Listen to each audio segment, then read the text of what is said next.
What's up, everybody? Sure, I can hear myself properly. But anyways, you know the deal. Welcome back. This is the follow-up message video from the last video I just put out for the title, The Bible and Spiritual Gifts. The reason that this video isn't out yet is because when I upload the video yesterday, right? I don't have a landline Ethernet, so when I record on my phone and I do the editing and then I mix it down, after I'm done with that process, then I got to put it to upload on the YouTube app. The YouTube app is straight up a piece of shit. So YouTube, you need to fix your shit before I make something. And I'm not saying that I'm not already doing that, but making something that's better than YouTube altogether. Because y'all missing a lot. A whole lot. That being said, when the YouTube app gets pushed in the background, it starts over. It starts the upload process completely over for me. So, if you look at the time that I put in the description on the last video that I put out, towards the bottom, I specify what time that I started the video recording for the message, and then what time it was when I started the upload process. It didn't get done until it was like 2:21 in the morning when it finally was ready to watch. Had I transferred the video to my PC, it would have went quicker if I had a long Ethernet cord. But I'm all the way upstairs, the box is downstairs.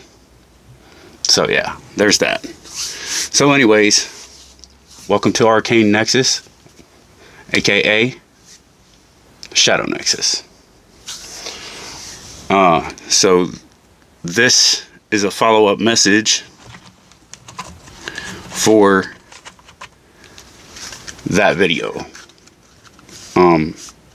And I'll link this video in that, so that it's, you know, up here to the right, left, wherever it shows up. Okay. I got a lot on my plate, and I'm doing my best to get through it without forcing anything. And you know, we all have a process to go through, and that's that. When you know, you know. You don't, you don't. Again, my channel might not be for everybody, so you know, if you don't like me, fuck you. You can miss me with the sucker shit. I'm not for everybody. Alright.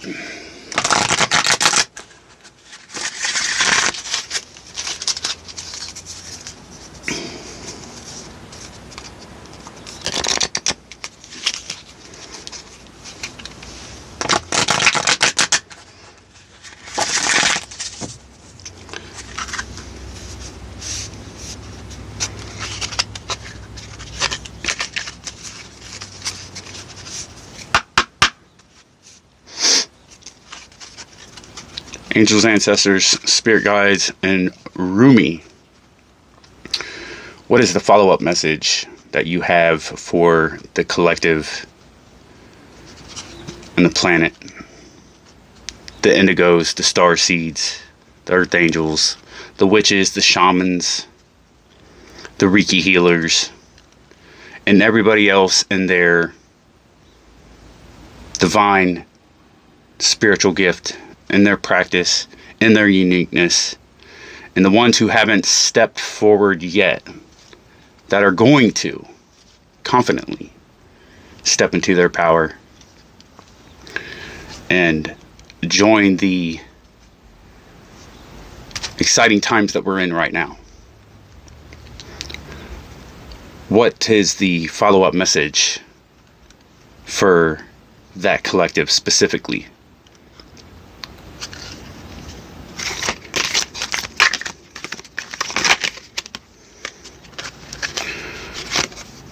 We have from nothing to everything.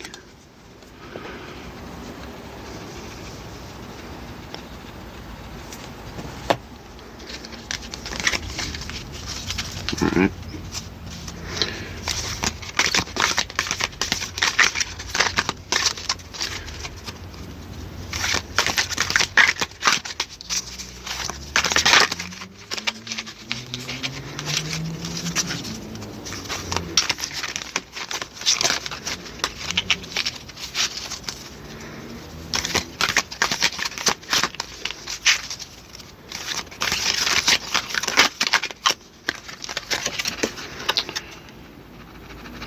The lover and the beloved.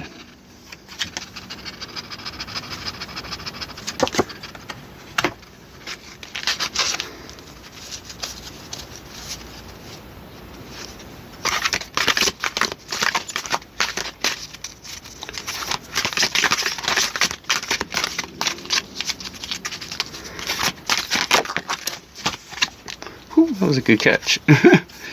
And Blood Angel. Number 7. All right.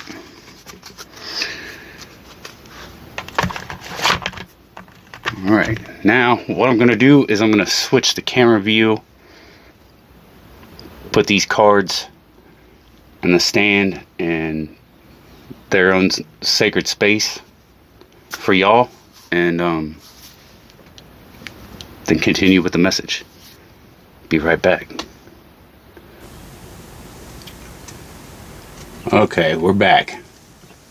So real quick, in yesterday's video, I said that the partial solar eclipse was, and if I remember correctly, I said I do believe it was for the 26th. I stand corrected. That is not what I meant to say. The partial solar is today. So I had to write myself a little side note on that. Here's my side note.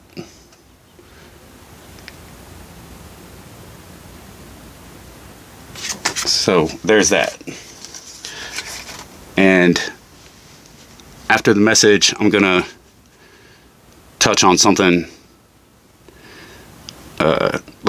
little extra shadow fire spell for the Aries eclipse. Little bonus for everybody. Right on.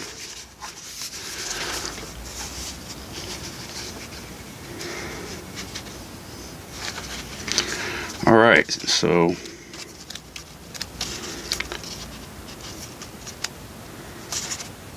let's get to it. Okay, so from nothing to everything. Oh, my friend, if you are longing to be written on, become a blank page. Rumi. Have you been shedding your skins, your layers, your certainties?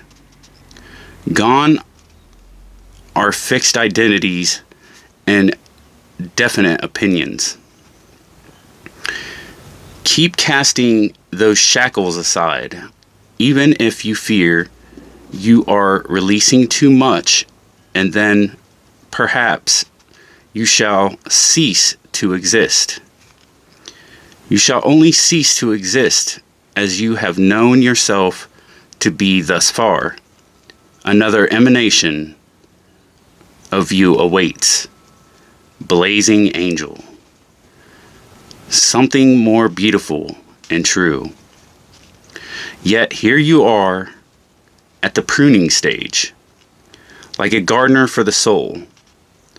Shall the garden spring back to life, or will the enthusiastic denuding process be rather too much and unintentionally kill off the garden altogether? Fear not, your soul is made of hardy stuff. It can handle a lot of coaling and will shine even brighter for it. There is a greater story to be impressed upon your essence than the one you are currently dreaming up. Though you are brilliant, no doubt about it, my angel of love, there is one who is even more so. The imagination of this great writer is beyond our comprehension. The stories that pour forth from that cosmic poet in every moment are so rich they inspire the creation of art and music. It's interesting because I was just talking about music earlier. One such story is especially created for you, yes, you, with a starring role and all the best supporting cast. You shall gasp in wonder, awe, glee, and delight when you hear it. It is a great romance, a great adventure, with an ending truly spectacular and divine. Would you wish to hear it? Become attentive now. Put your own tales aside, as dramatic as they may seem right now, and prepare to be entranced by the greater storyteller, the living poet of love, as you are entranced in a tale of your unfolding divine destiny. There are moments on the path of love that seem to focus on letting go of identities, of knowledge and certainty, of opinion, and even attempts at control. We may feel as though we are being stripped back to our very core, and even then, perhaps, further still. We may wonder if we can bear it. We shall, if at all, remain intact through these rigors. We may feel challenged every time we attempt to become something great, as though we are blocked by circumstances beyond our control. Again and again, it is as though a greater hand smacks our wrist the moment we try to take hold of something firmly, someone, anything that brings us certainty or inner stability. Such are the rigors at an advanced stage on the path. We meet this challenge when our soul is ready for it. Why must it be thus? This is a sage question indeed. When we are asked to dispense with our story, the interpretations we have given to our life experiences over the years, we may not hear the request at first. We may vaguely note it, but not recognize the great divine source asking this of us. And so we do not give such an inclination due accord. We may persist with spinning our own tales instead.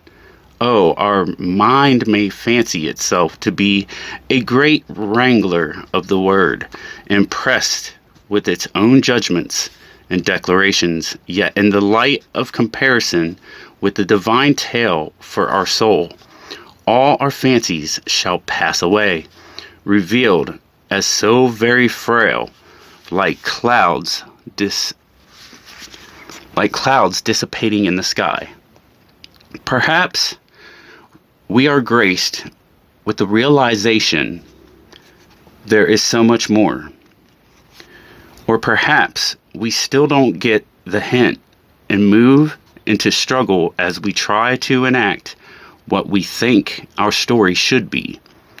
We may hit obstacle after obstacle and create even more terror in our storytelling. That life is such pain, a struggle, that success may not be for us, that we are forgotten and unheard. Yet we could equally choose to wonder if obstacle after obstacle, closed door after closed door, is just a prompt to look for the open window to climb through. And if so, instead of seeking to impose our small story upon the great truth, we can live the truth of our divine destiny. Then something magical happens. We participate through presence along with the unfolding story of our soul journey. We open up to whatever is asked of us, presented to us, happening through us as we choose each day to come alive as much as we can. Then, as if by magic, there is something else that occurs.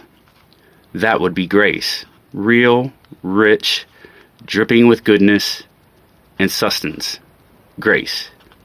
This is the sacred blessing that enables us to pay attention to opening doors rather than closing ones. The divine assistance that lets us know our life is proceeding according to a greater intelligence and plan. Once we stop thinking quite so much and live day to day, we will be blessed with the realization that our individual life story is so much more extraordinary and perfect than anything we could have summoned. Even with our wildest imagination, this oracle comes with guidance for you. You are being asked to let go, to receive, to become empty in order to be filled. This may mean letting go of attachment to a lover so you can receive genuine love. It may be of no longer holding onto a fantasy of your dream job, but of being guided into your most soulful and successful vocation. It may mean letting go of wishes for your body or health to be other than it is, so you can simply get on with living each day, taking steps into wellness without thinking beyond one day at a time. It is the divine paradox that when we are asked to surrender a story or fantasy, it is because reality is knocking at our door more often than not. With the delivery of what we have been fantasizing about, but in the best way for us. The human experience of this paradox is that you may feel you are giving up hope, that your fantasy is dying. It may be very painful and bring you much grief, but all that is dying is your attachment and opinion about how it must be. This needs to happen so you can stop dreaming and start living it. This is what is happening for you now. Do not fear any part of your process. Embrace it without expectation, with trust in your heart that the divine is simply guiding you from fantasy into fulfillment. The sacred honoring ritual. Place your hands in prayer and bow your head. And then you will say aloud, I choose to trust in the great genius unfolding in my life. I give thanks for the blessing of grace now flowing into my heart. I have no need to know. I trust in the perfection of my being unfolding with innate intelligence and wisdom. Rumi, who loves me unconditionally, holds me in his protection, and I accept my destiny with a peaceful and trusting heart. Please help me to surrender the stories, attachments, fantasies, and fears that have held me back from living my heart's desires fully. I now choose unconditional trust in the loving genius of life to lead me into my fulfilled destiny now. So be it. You have completed your sacred honoring ritual.